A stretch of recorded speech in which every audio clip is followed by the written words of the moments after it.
Hi, I'm talking to you today from the Mission Inn in Riverside, California.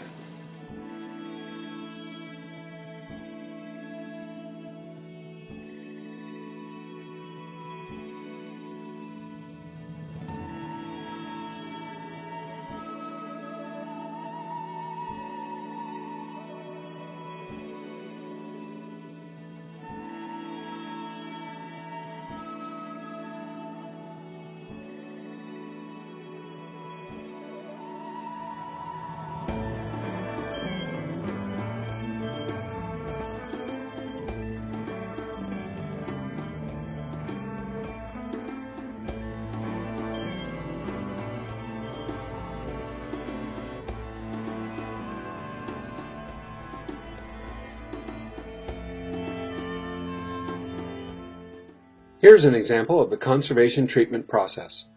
This gorgeous painting was vandalized. And this is the first layer of varnish being removed in a double cleaning. Here the true colors are beginning to show and there's an insert in the hole.